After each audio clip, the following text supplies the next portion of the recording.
Good morning, and thank you for joining us for the Guardian demonstration webinar. This webinar is being recorded and will be made available on CALA's website. My name is Selena Kopi-Hornback, and I am CALA's Director of Public Policy. I am pleased to introduce our presenters, Pallavi Shimoda and Yusaida Medrano. Pallavi is the Section Chief at the Care Provider Management Bureau of the California Department of Social Services. And Yusaida is the Guardian Outreach and Communications Specialist at the Care Provider Management Bureau of the California Department of Social Services. This morning, they will be providing a demonstration of the new Guardian Background Check system, which goes live in January, and they will be answering your questions throughout the demonstration and at the end as time permits. You can use the Q&A function to post your questions to our presenters. Now I would like to turn it over to Pallavi and Yusaida. Good morning, all. Thank you so much, Selena. We really appreciate the partnership with CALA. We're so excited to present this information for you all today. As Selena mentioned, Guardian is our new database system, which is set to go live in January, so we're just a few short weeks away. This system is really going to change a lot of the work that we do at CDSS in regards to background checks. Yusaida is going to be presenting a demonstration of the system, but just from a high-level overview, we'd like to let you know that there will be a few different options throughout this system. So there's a portal or a website that our staff uses here at the state. And then there's a portal for our agencies or facilities to utilize. And the third portal is an applicant portal, so individuals can access information as well. The one we're focusing on today is the agency portal, and it is optional. This is something that we are not forcing you to utilize, but we do think that there's a lot of benefits in using this system. As you go through the demonstration, you'll see a lot of the new functionality, but just know that there's more to come. There's going to be a lot of electronic communication. There's going to be options for you as a facility to request your own transfers for individuals who are associated to your facility. And even more exciting, you'll have your own roster to view in real time. So you can associate and disassociate people as needed. With that, I'm going to go ahead and throw it over to Yusaida for the demonstration.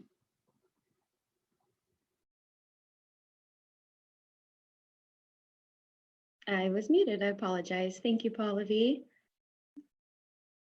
Okay. So good morning, everybody. I just wanted to quickly provide a brief agenda for everybody just to kind of provide an outline of the topics we will cover. Pallavi mentioned we will be focusing today on the agency portal. Within the agency portal, we will explore how to submit a background check application on behalf of an applicant. We will explore rosters and transfers, and I will also go into what an applicant instruction form is. We will also briefly cover the applicant portal and how the applicant instruction form plays a role in submitting applications for applicants. I'm hoping by now most of you have been able to watch the Guardian overview introduction video, which is housed on the Guardian webpage. If not, that video again is published on the Guardian webpage, and it just provides a little bit more of a high-level overview of Guardian's functions. As mentioned today, this is a live demonstration, so I will be walking through the, it's basically a test system. So everything that you will see today is what you will see when Guardian goes live. And then at the end, we will also be open for any questions that you may have, and we will provide answers as well.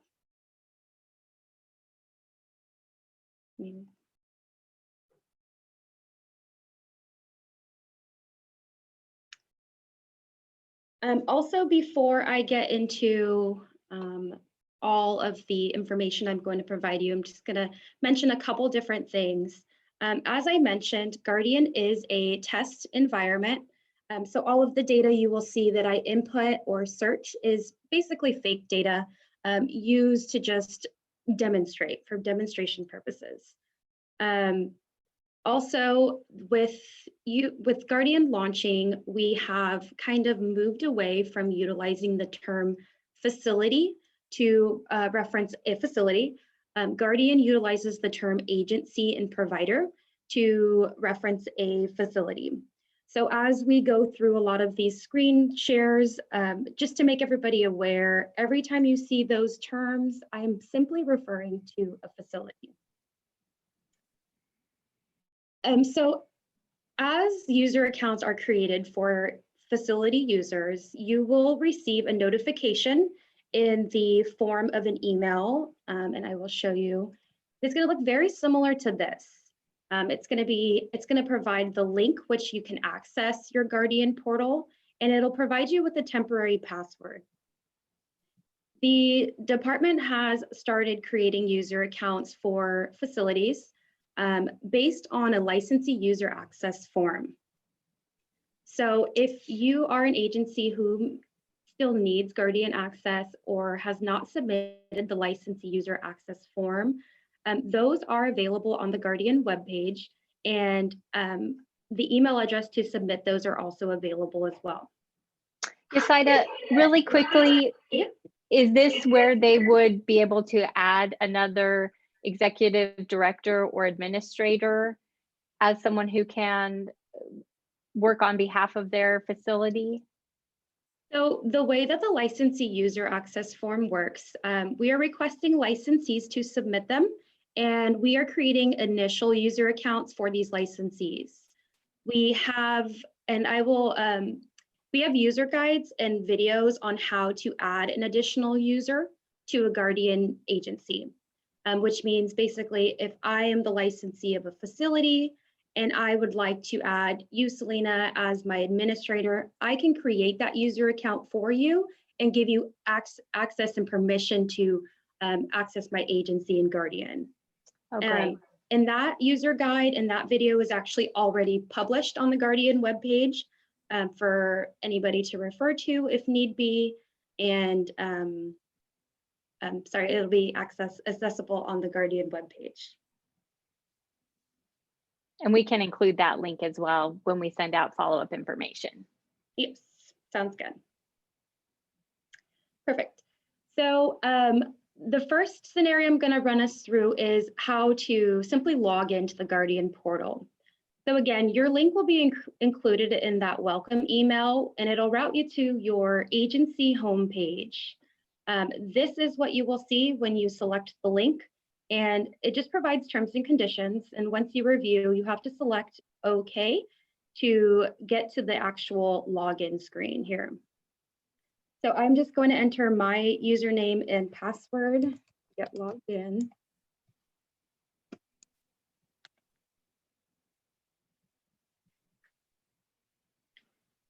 And this is what the Guardian homepage will look like for agencies. You'll see there's this at a glance dashboard here, and this helps agencies manage the applications which are submitted for their facility. You'll notice that there's different columns and each one serves a different purpose. It is helpful if you hover over the text. Helpful text will appear to help kind of describe what each category does and what applications are housed in each category. If you are an agency or a licensee who has multiple different facilities, if you include those on your licensee user access form, they will be included in your Guardian account. So for this example here, I have 2 agencies under my Guardian account because these are the 2 agencies that I would be the licensee of. And Yasaida, is there a limit to how many users you can have? I don't believe so, no. Okay. So the first topic that I'm going to cover is how to submit a background check application on behalf of an applicant. And The benefit of using Guardian to submit applications on behalf of applicants is instead of handing a potential hire a live scan, a paper live scan form, you can just go into the database and you conduct a person search, which searches our entire database to see if this person already exists.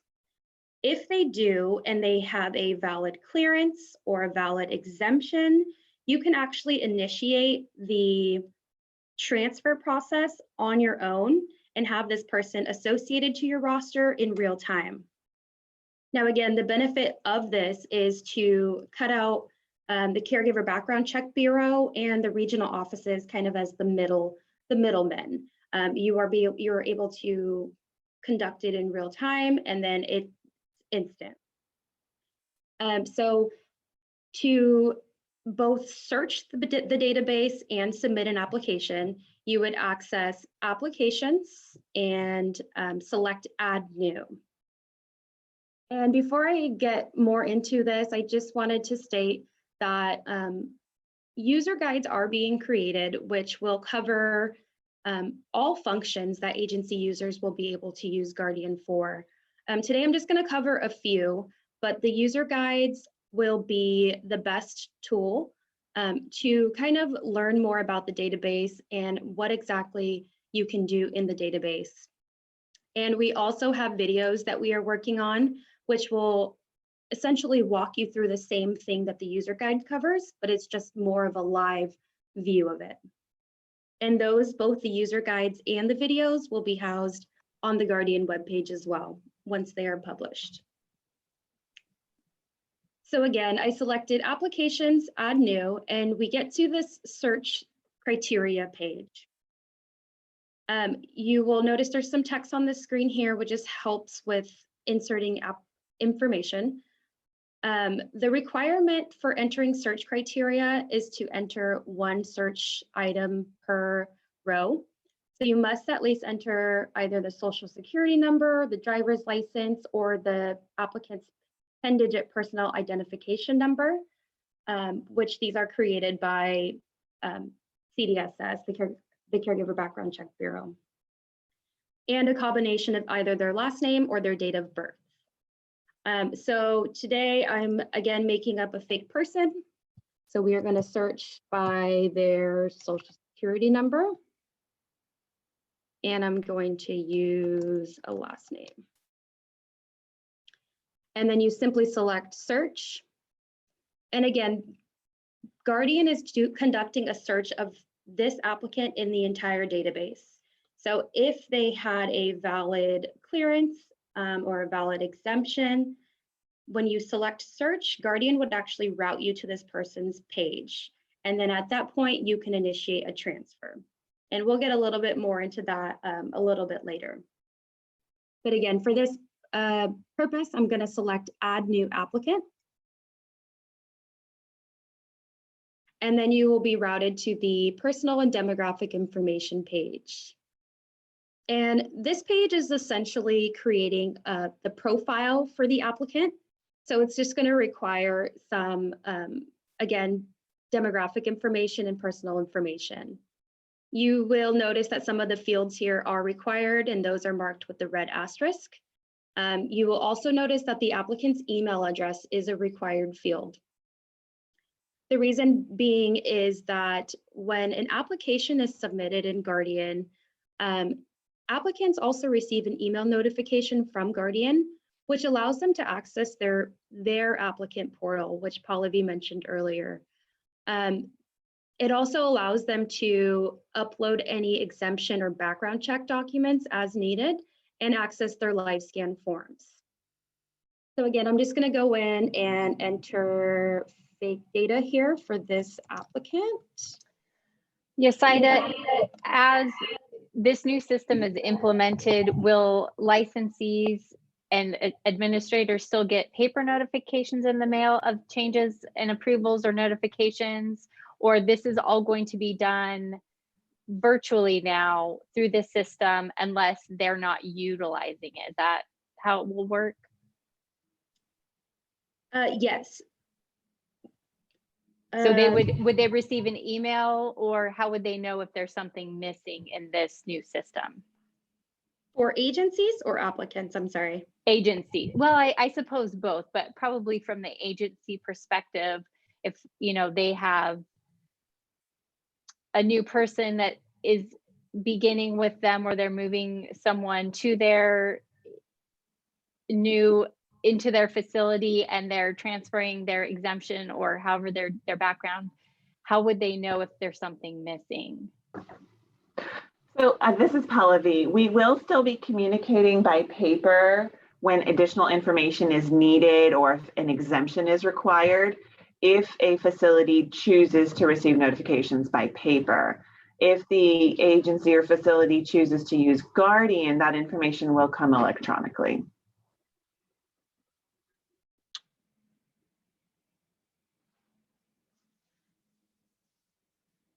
And also, so if an applicant doesn't have an email, they either would not be able to utilize the Guardian system, or they would need to create an email. Is that correct? That is correct, yes. Okay. And the paper process for the background checks it's still going to be available. So if an applicant absolutely refuses to create an email address, or again, does not have one, they can still utilize the paper live scan form and go that route as normal. This again is just to be able to help and assist the agencies in tracking the application. And on the applicant side, it's helpful for them to be able to upload any exemption documents as needed and access all of their information in just kind of one portal system.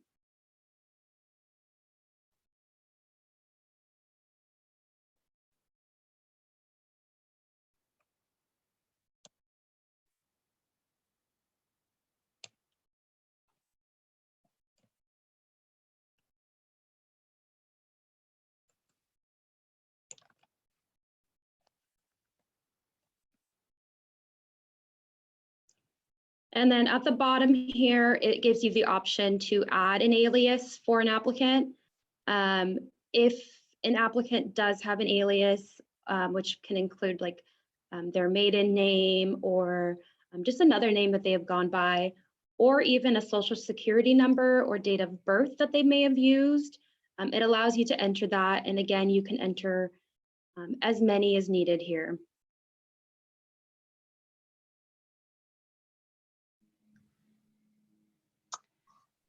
Before we move on, Yasai, I have a quick question about, as you have a new person that you associate with your facility, is it possible for the administrator to print a copy of that for their employee file?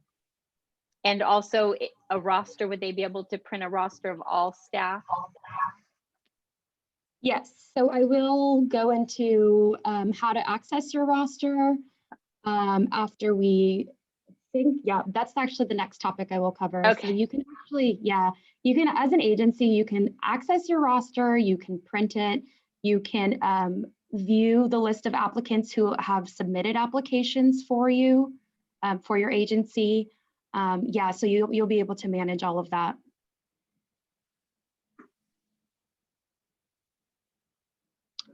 So this prior addresses field, this section is just inquiring if the applicant has lived out of state within the past 5 years. And if they have, you can just select the add prior address button here, and then it'll let you input the information. If you do put something that is that doesn't meet this time criteria, it will give you an error message as well.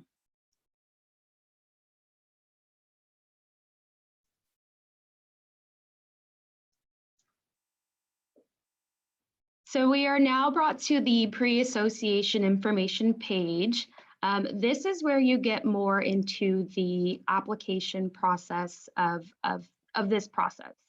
From the agency dropdown, again, if you have multiple agencies assigned to your user account, you will have like a list here, a list populated. If you only have one agency assigned to your user account, it will always auto-populate in this agency field. But this is essentially choosing which agency you would like this applicant to be live scanned for. So I'm just going to select an agency here. And you'll notice once the agency is selected, the request type, program, and position are all auto-populated.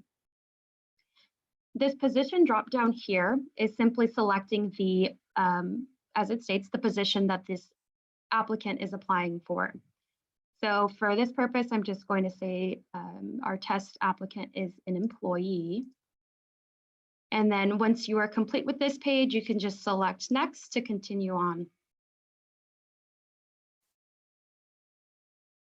We are now brought to the verify identity page, and this is where you will input identifying information for your applicant.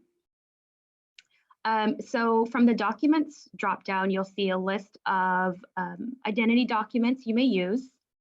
For today's purpose, I'm just going to select California's driver's license, and then it inquires the issuing state and the document number. Now, the document issuing state and document number, as you will notice, are required fields. The expiration date field and uploading a copy of the identity document is optional.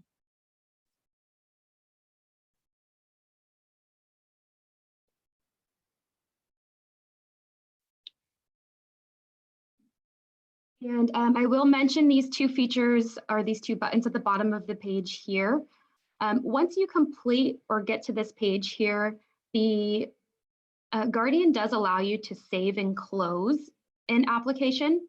And when you select save and close, it essentially just saves the application for you to come back to at a later time.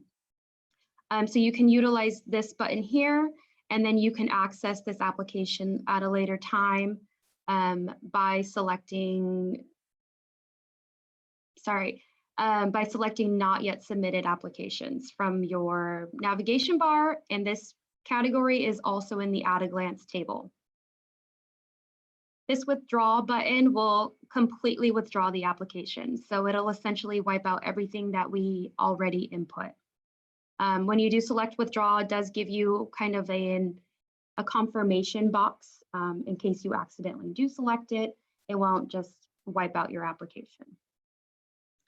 So I'm going to go ahead and continue on.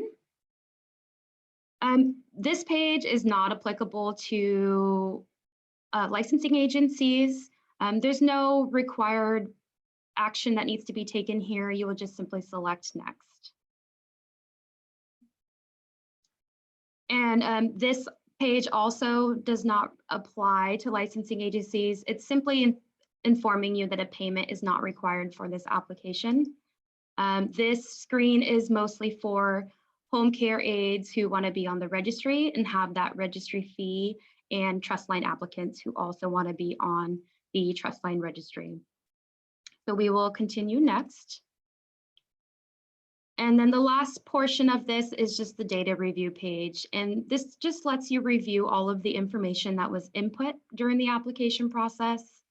If you notice anything that needs to be corrected, there is an edit applicant profile button towards the bottom of the page, and you will be allowed to make all edits as needed. If everything looks okay, you can simply select submit, and then you will receive the application submitted confirmation page. On this page, it will give you a deadline that fingerprints are due for the applicant. It'll provide the direct link to manage or view the status of the application. And then it'll also populate the pre-populated live scan form. And this form can be printed and provided to your applicant. It can be saved as a document and emailed over to the applicant.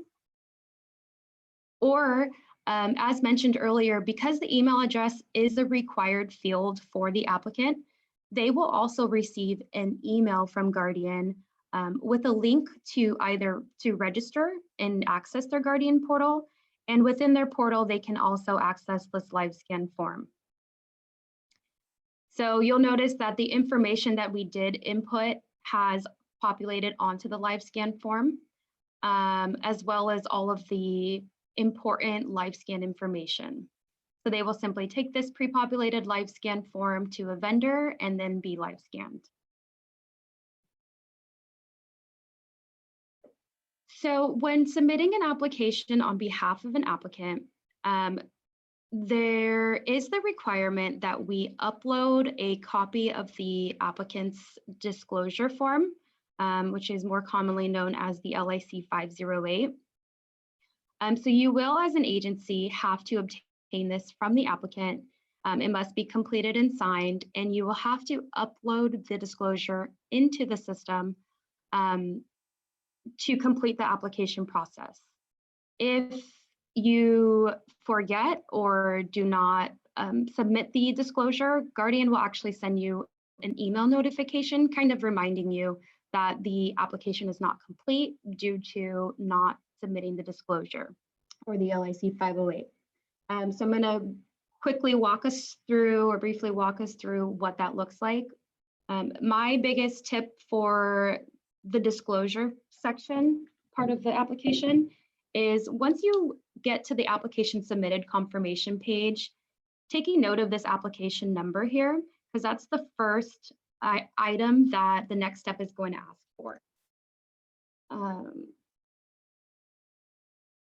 So I'm just going to highlight and copy it.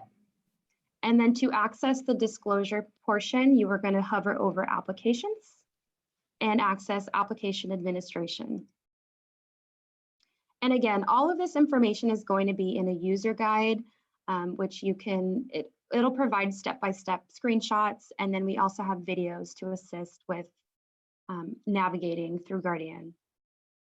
So again, the first item that it asks for is the application ID, which is the number that I saved. So I'm going to enter it and select search. And then it'll bring you to the applicant's name. I'm sorry, it'll populate the applicant's name at the top of the page and their date of birth. Always ensure you're submitting a disclosure for the correct applicant prior to completing this process. So again, you have to upload a copy of the applicant's disclosure. That's the first step. And then the next step is actually to select the applicant disclosure link. You'll notice that the submit button is grayed out and you're not going to be able to submit this page until you complete the all steps. So I'm going to open this here.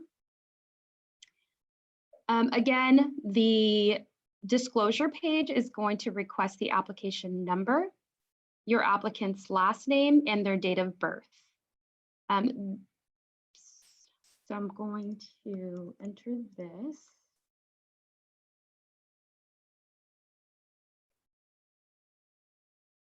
And then you can select Start Disclosure. Now, the disclosure is basically going to mirror the questions on the LIC 508, and you are simply answering these questions on behalf of the applicant. So essentially, you are using their LIC 508 disclosure, and you're mimicking or mirroring their answers during the next few screens. Yesaida, is this also something that an applicant could do themselves if they wanted to? Yes, so there's two different routes to submit an application to an agency. The first being this route here that I'm demonstrating, where the agency initiates the application and answers the disclosure on behalf of the applicant. The second part of that is agencies actually have what's called an applicant instruction form, which they can basically provide to an applicant, and it provides instructions on how to register for Guardian, how to initiate an application, and it asks for an agency's unique PIN number. And those PIN numbers are what's included on the applicant instruction form. And then they essentially go through the application process in their portal and they answer their own questions on their own. So if there's an agency who may not want to answer questions on behalf of an applicant, there's also that route where they can just provide the applicant with that form and the applicant can submit the application and answer the disclosure questions on their own. That's great, thank you. You're welcome. So again, I'm just going to go through these questions here, questions related to criminal backgrounds.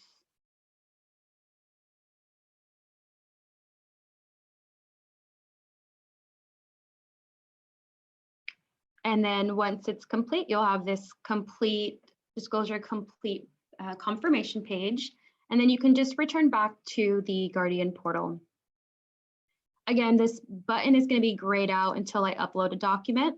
So I'm going to do that. You simply select upload document, and then you can search your device for a file. So I have a test smiley face.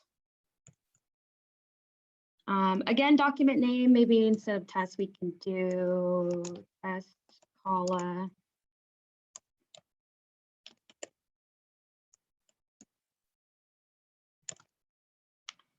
And then we will upload. And it's still not working. So essentially this button would be blue. Again, this is a test environment, so I will take note that this page is not working correctly. But you will be able to select submit, and then a confirmation banner will run across the top of the page. And then at that point, you have successfully submitted the application on behalf of this applicant. So I'm just going to now move into the roster section. Before I move forward, actually, are there any more questions on this process so far? One question, I'm sorry, this is, oh, my audio is bad, so I'm not going to ask it. Okay, no problem.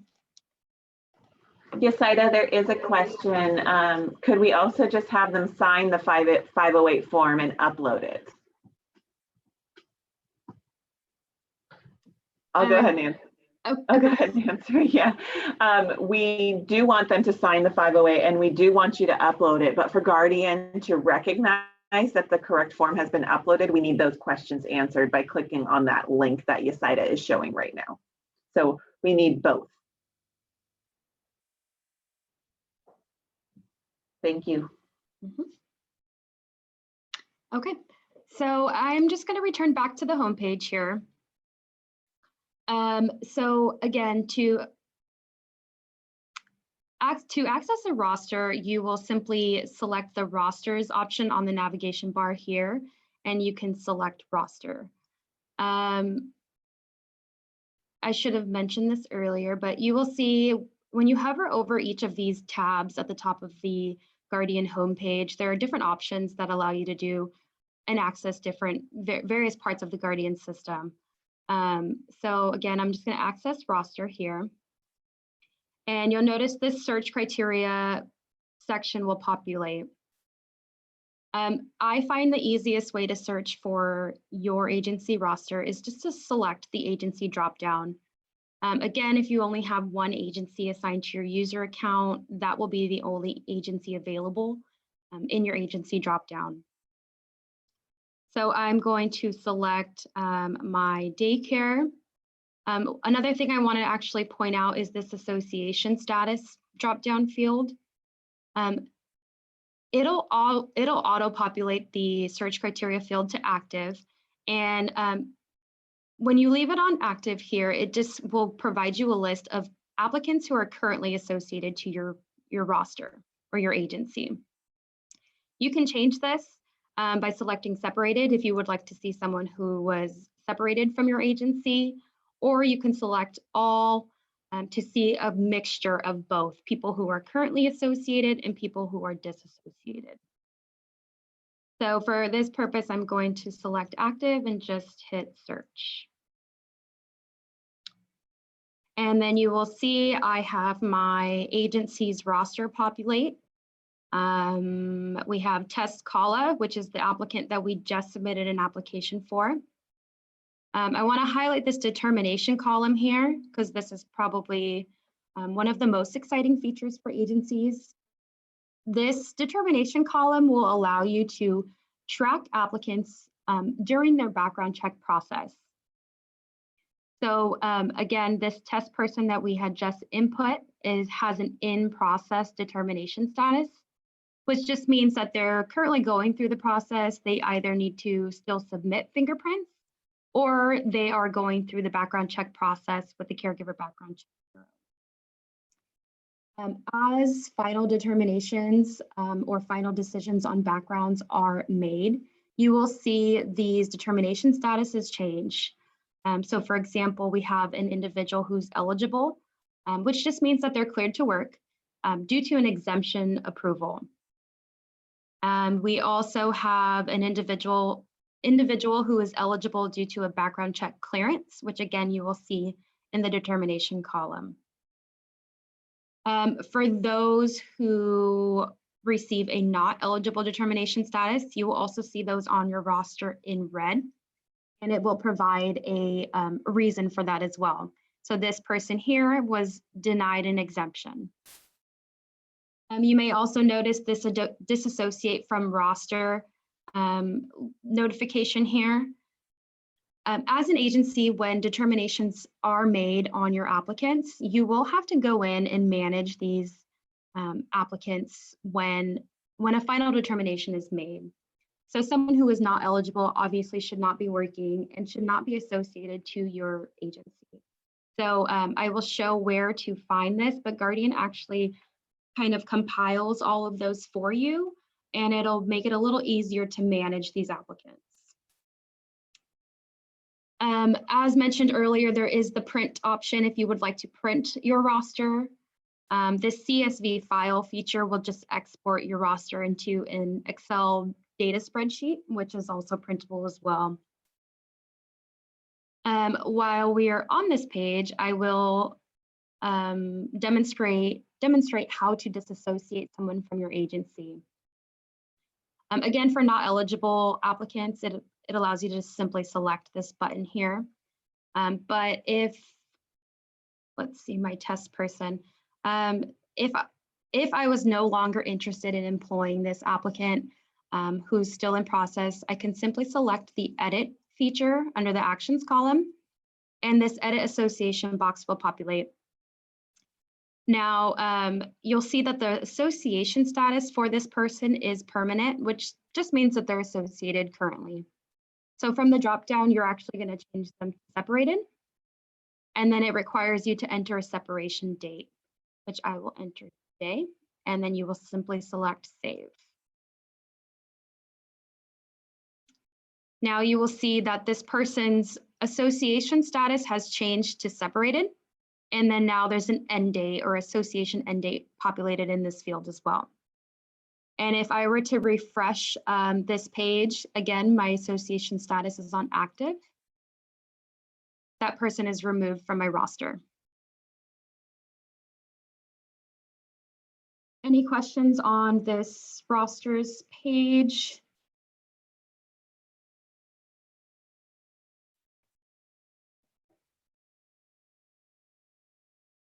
Okay. So as I was mentioning, as determinations are made for background check applicants, if you actually go to the home page, I like to say that the at a glance should be used as a checklist of action items which need to be completed. So again, it is helpful to hover over these categories to understand what each category is for. They are also explained in detail in the user guides to assist with navigating through these. But I'm going to select eligibility determination complete. And then this is where it's kind of prompting you to take action on these applications.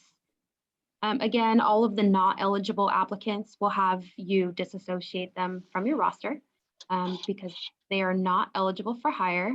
Was there a question?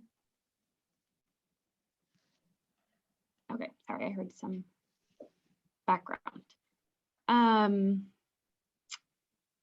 And also for individuals who receive an eligible background check, you still have to remove these from your queue. So you would simply just select the close option under the actions column. And this doesn't close an application. It's just simply removing it from your determinations available queue. So we're just going to select OK. And the idea is to always have this list be well managed, and essentially there shouldn't be any results here if this list is being managed daily. Again, you can disassociate someone from the roster by selecting that button, and then the disassociate from roster box will appear. You just enter the date and select save. So again, all of this,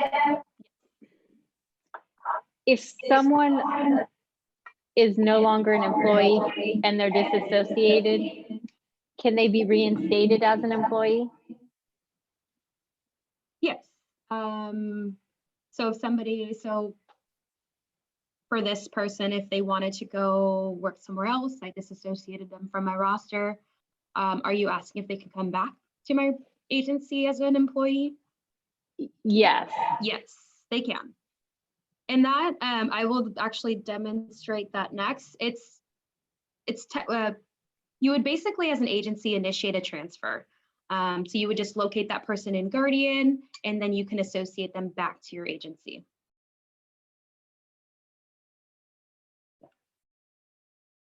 So that's a good segue into the next topic here, how to initiate a transfer. So again, from the homepage, if there is somebody who already exists in our database, whether they work at a different daycare center or an adult and senior care facility, or they're in our database, you can actually conduct a search of the person, and I will show you how. So if you access search, there's this person search field here. And then again, it'll require that you enter the same demographic or search information. One item from each row at least. You can enter more, and it is actually beneficial to enter more just to ensure you're searching for the correct person. So I created somebody earlier. I'm going to search for them. And they actually have the same last name.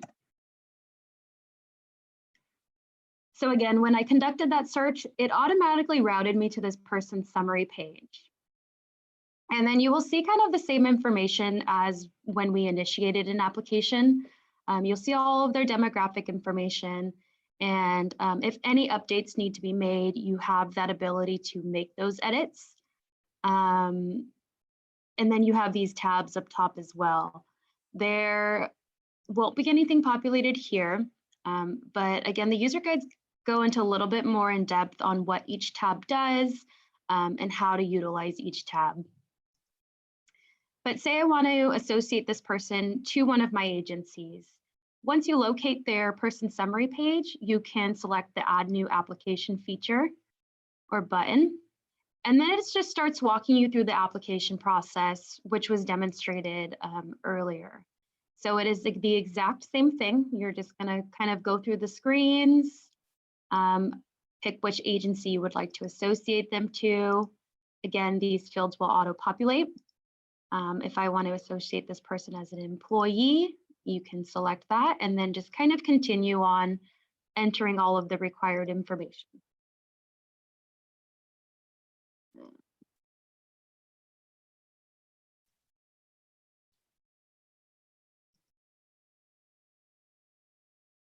I'm going to kind of quickly go through this here. You go back to the data review page and then select submit. So now the application has been submitted. You will now see this person associated to your roster, which I'm going to pull up. And there's that person, Tess Kala.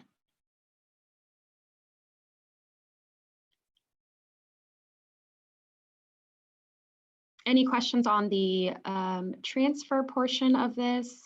I know that was pretty quick, but essentially it's just walking through the same application screens, making sure you associate them to the correct agency if you have multiple, and then just submitting the application.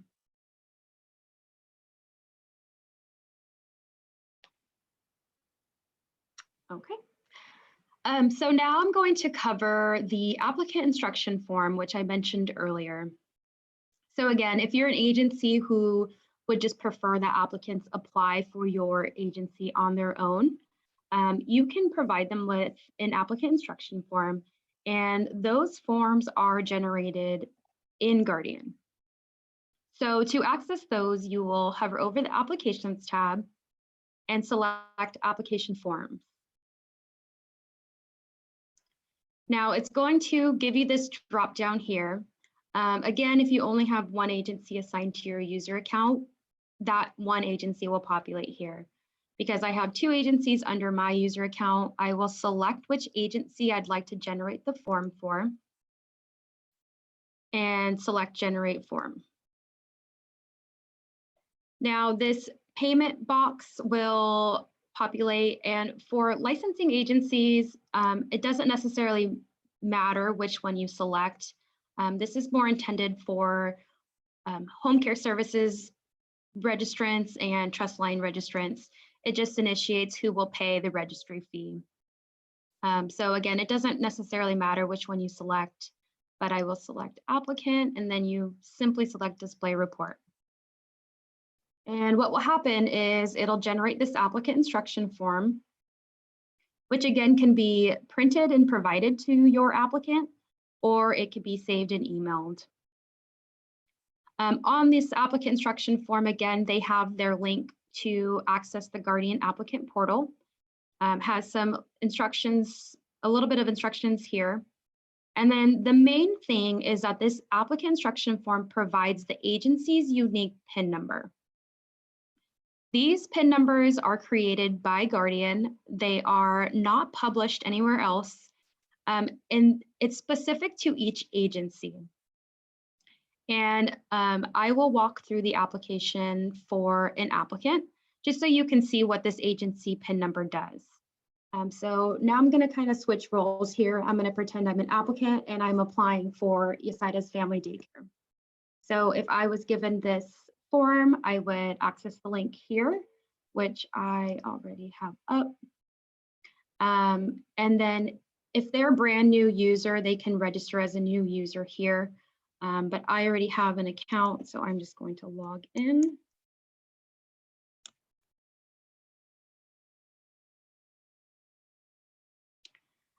Also, the first time that an applicant logs in, they can opt in to receive electronic notifications or opt out. And these settings can also always be changed in the My Account at the top right corner. But again, we highly recommend the electronic notifications because you receive all notifications in real time. So we just have some information here, and then they will simply select Create Application. And the very first thing that the applicant will be required to input is the agency's PIN number. So I'm going to go back to my instruction form. I'm going to select that PIN number, enter it here, and select Search. When I select Search, it'll provide the agency's information here. Again, this is just another way to ensure that applicants are fingerprinting and applying for the correct agency. So if information looks correct, you can just continue through the application. These fields will auto-populate based on the agency's information. So if it was a residential care facility for the elderly, this would obviously auto-populate to adult and senior care. So I'm going to just select Next. And then what essentially is going to happen is the applicant is going to go through the same application process, but just in their portal. So again, it allows them to enter their demographic information, and then some fields are required, others are not. And we're just going to continue on. And again, it'll just inquire the same information, the identity document information, which I will put and just continue on.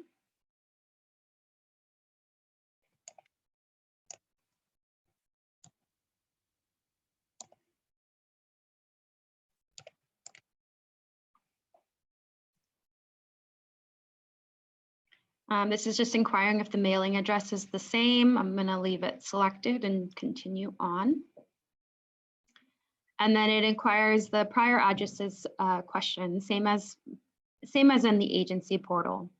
So I'm going to continue. And it'll ask the applicant to enter any prior names or aliases. And here's that disclosure part. So again, if your agency prefers that the applicant just go in and answer their own questions on their own, that's where the instruction form will kind of come into action and allow them to do that. So I'm going to go through these again.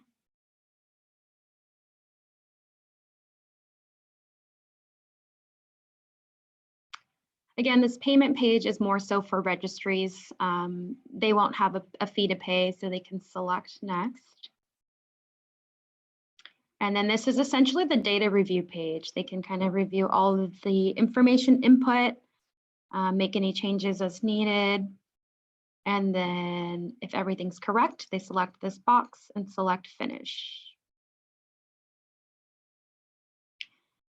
So the same as how an agency can see applications in process, applicants can also track their background check in their portal, which is again another reason that another highlight point to mention that applicants can track their background check process.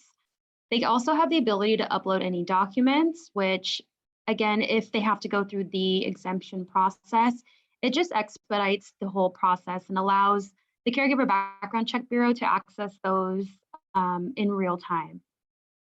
Now, one thing to mention is actually a very important key topic to mention. When utilizing the applicant instruction form, the only requirement really by the agency is once an application is submitted, go back, you will see a new application and not yet submitted. So now this not yet submitted category will house applications in which an agency has started and saved to come back to at a later time. And it'll also house applications which have been submitted by applicants using the instruction form. So again, agencies should utilize this as kind of a checklist. I see I have a pending application that's not yet submitted, so I'm going to click it. And Mary James is the person that I just submitted an application for. So if I was an agency and I see that Mary James submitted an application for my agency. So what I have to do now is actually resume the application. And it's essentially saying, you would like this person to apply. It's basically confirming that they have applied for the correct agency. You will kind of go through, make sure all of the information is correct. You can again make edits as needed. And here is where you select their position. You may have noticed the difference between the applicant submitting the application is they weren't allowed to select their position. So as an agency, it is essentially your responsibility to select the appropriate position for this applicant and submit the final application. So you'll see everything's already auto-populated because Mary James has completed this. So you just go through the screens,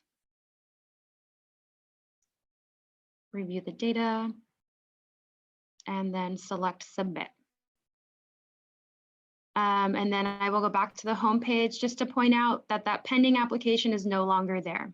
It is going to be moved to in process because again, she needs to submit fingerprints and receive that background determination prior to moving out of in process. Are there any questions on the applicant instruction form process?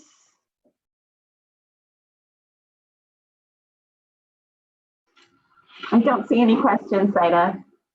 Perfect. Okay.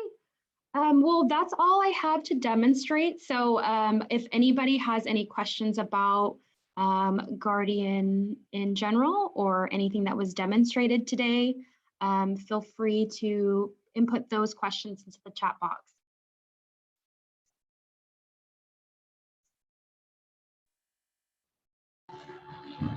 So we've noticed a couple questions asking for information on how to get a login or how to get access to Guardian.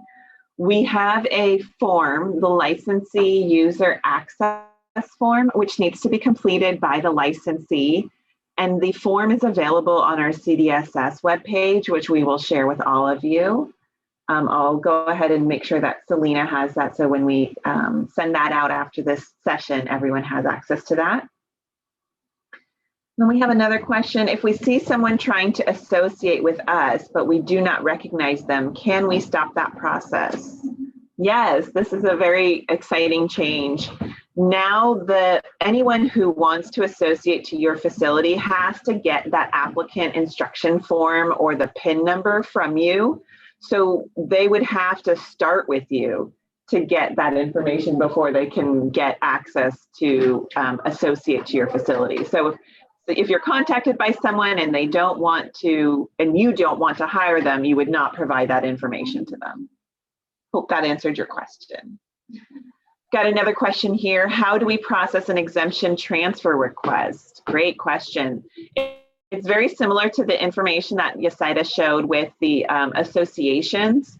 So you can search for the person in Guardian, and if they have an exemption already and the facility type is the same, let's say they're going from an adult residential facility and you are also an adult residential facility, and there hasn't been any change to their information, as soon as you search for them and locate them, they'll be added to your roster without additional information or intervention needed from CDSS.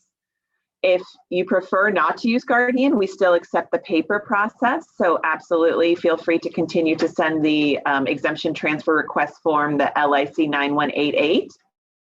But as you can see from the demonstration today, it is a little bit faster and much smoother for you to have to do it in Guardian. It happens in real time as long as there's no additional information that needs to be reviewed, meaning no additional criminal information. Then we can go ahead and just connect them immediately to your roster without any delay. I've got another question regarding transfers, which states, will a transfer still require a picture of ID upload? No, I know the current process, the exemption transfer has a requirement to include a photo ID. If you do it by paper, we do still require a copy of the ID. However, in Guardian, because the individual has already applied or we've already gotten that ID from the initial application process, you do not need to, again, upload another copy of the identification. And we've got one more question. Can you please speak about the temporary association of private duty care staff? I'm not sure I completely understand that one, but I'll do my best to explain it. If there's someone who is temporarily being assigned to your, or temporarily being associated to your facility, you can use the Guardian process if a background check is required. I hope that answered your question. Pallavi, I think maybe that question is speaking to if you have, let's say, a staffing shortage in this time that we're all in, as people are either being exposed to COVID or maybe they're testing positive, or just in the normal course of business, if you need a caregiver to fill in, how would they associate someone if they're going to be in their building temporarily? Would that be done through Guardian?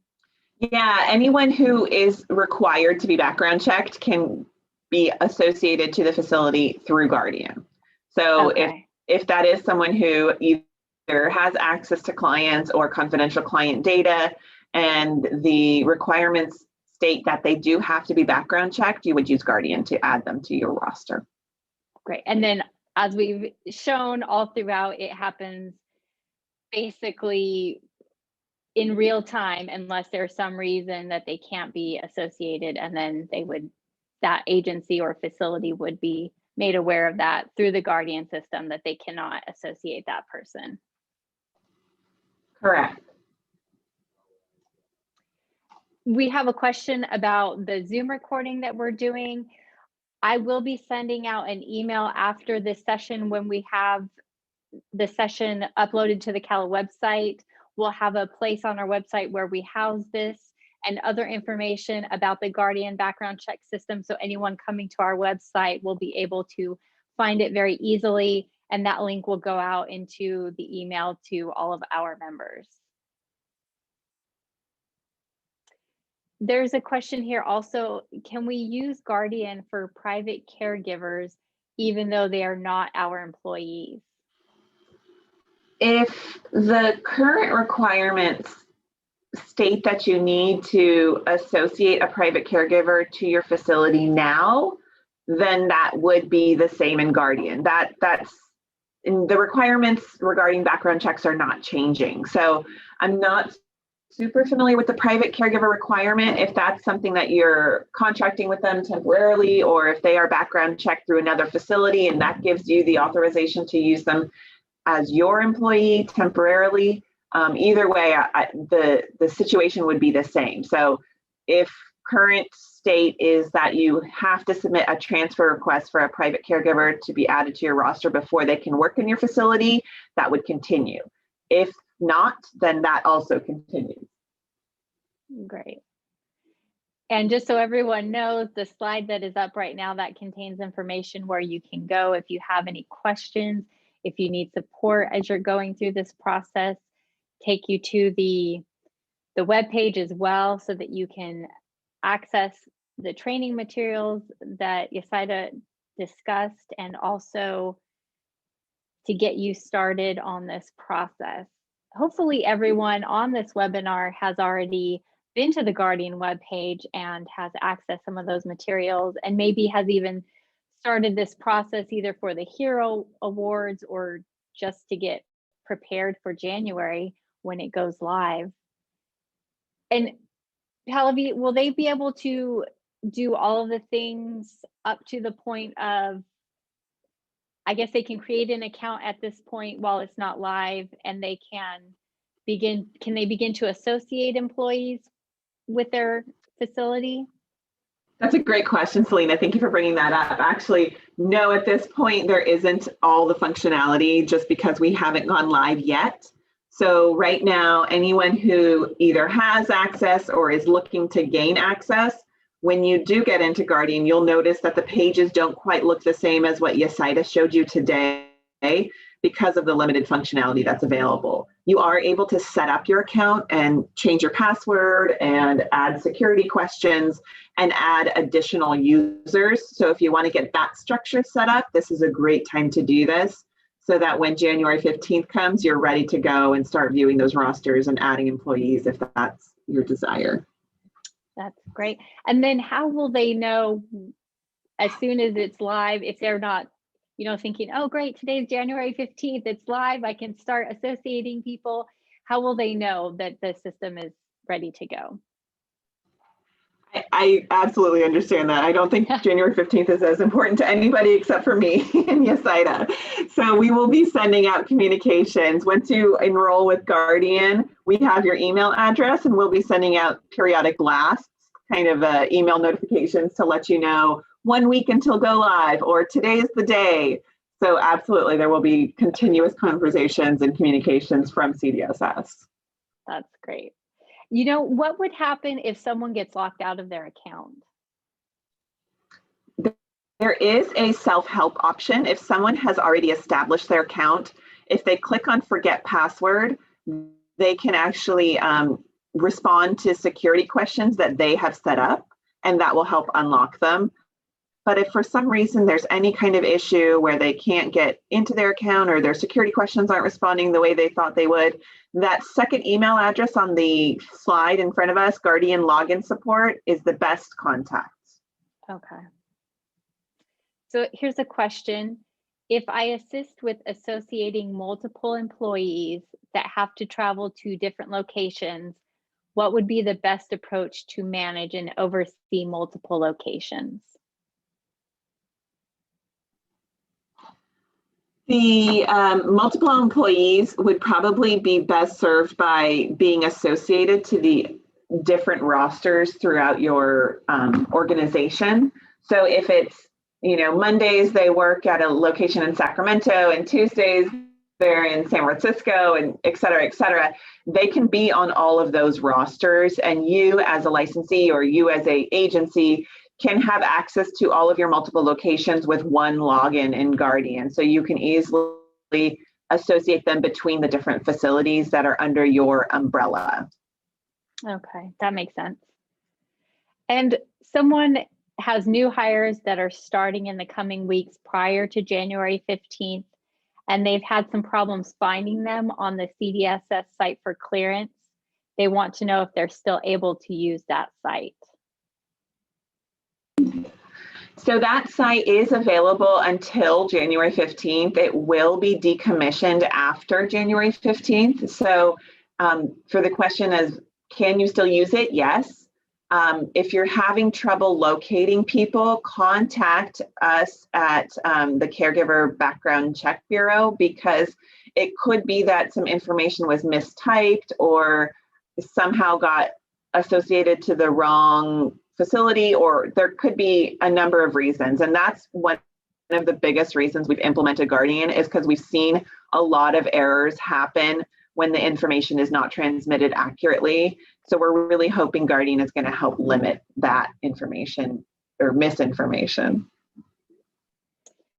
So going back to the person who's working in multiple locations, they would not be able to associate themselves to more than one location. Is that correct? Would they just put in one, and then each agency that would expect that person in their facility would have to associate them to their facility? Is that correct?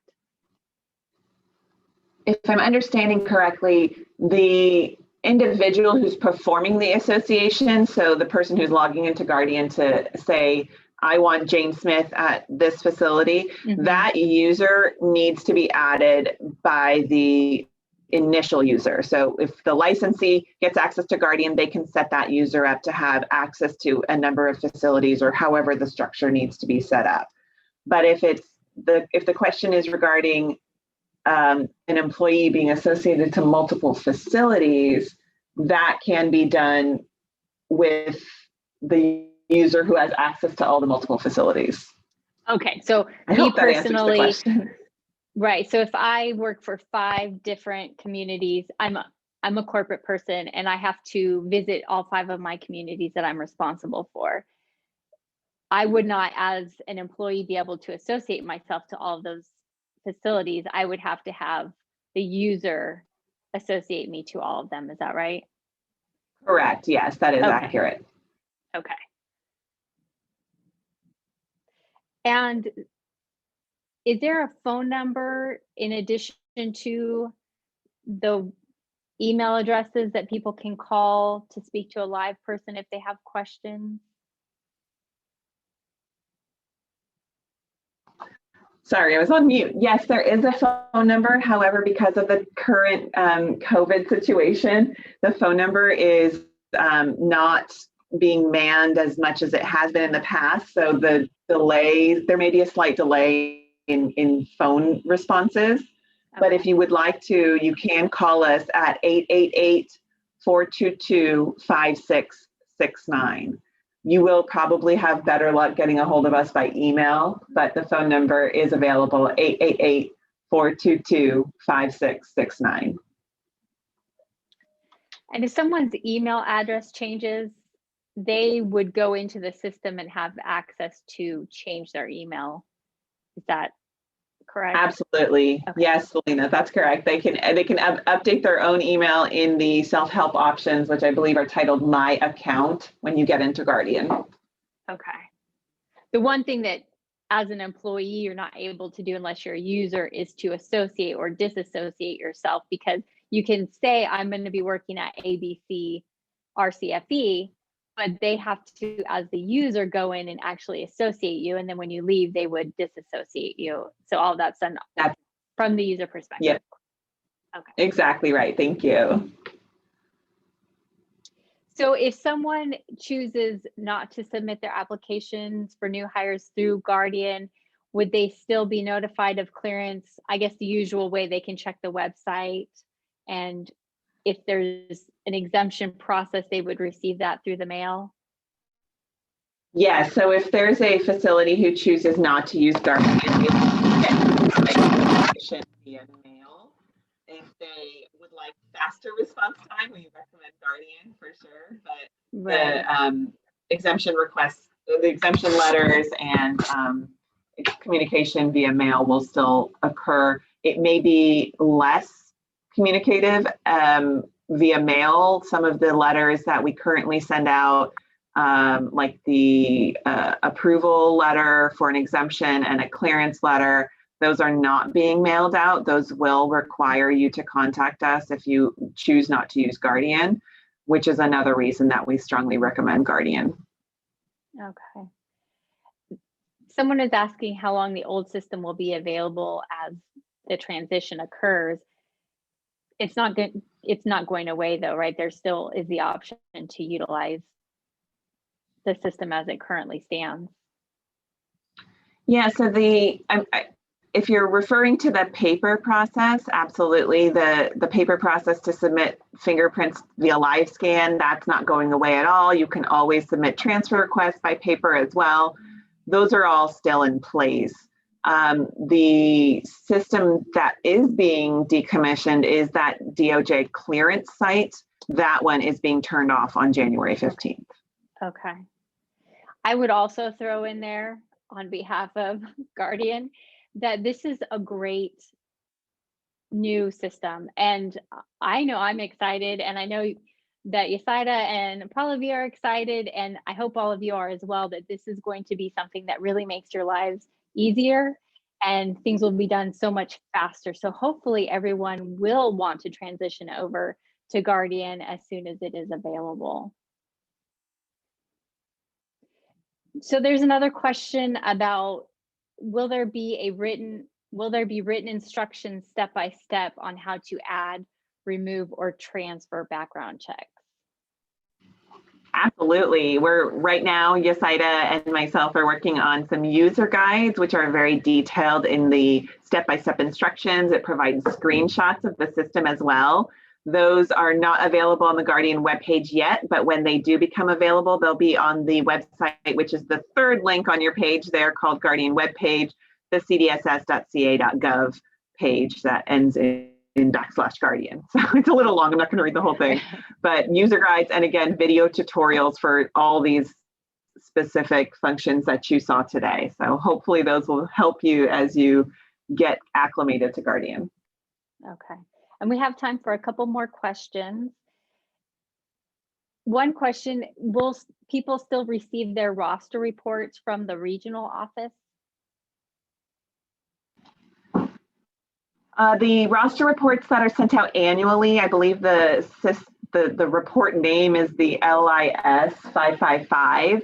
Those are no longer being, well, we're trying to figure out how those will be sent. They may not be sent the same way, but there will be an option to view your rosters in Guardian. So Guardian has the most real-time information, and again, we highly recommend Guardian, but there will be some kind of communication coming from the regional offices regarding rosters.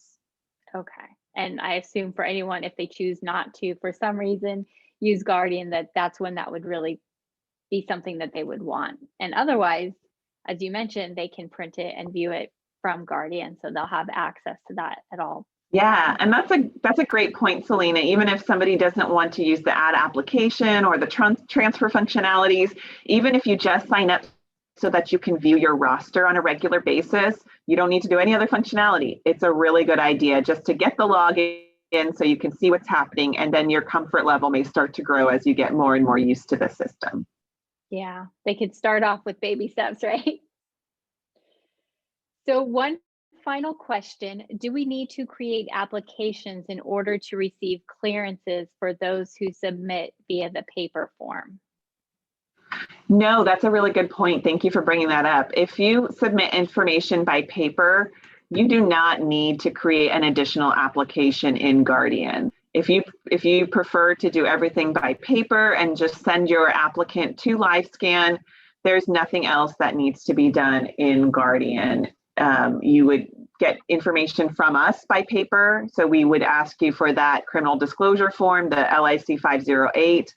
And then we can, of course, send out information subsequently after that by paper, but there's no need for you to submit the paper form and then also submit the application in Guardian. Right. Well, I just want to thank Yasada for that great presentation, and Pallavi for joining us and helping to answer all of the questions. Thank you all for this really wonderful discussion. Hopefully you will want to access this and share it with others that you know that haven't seen it, or even if you just want to revisit it. So we will be sending out an email with some follow-up information, the information that is here on this slide, and access to the videos and other help information that was mentioned, and a link to this webinar. So look forward to that, and it will then be available on CAL's website. So thank you both. Thank you all for joining us, and I hope you all have a great day. Bye.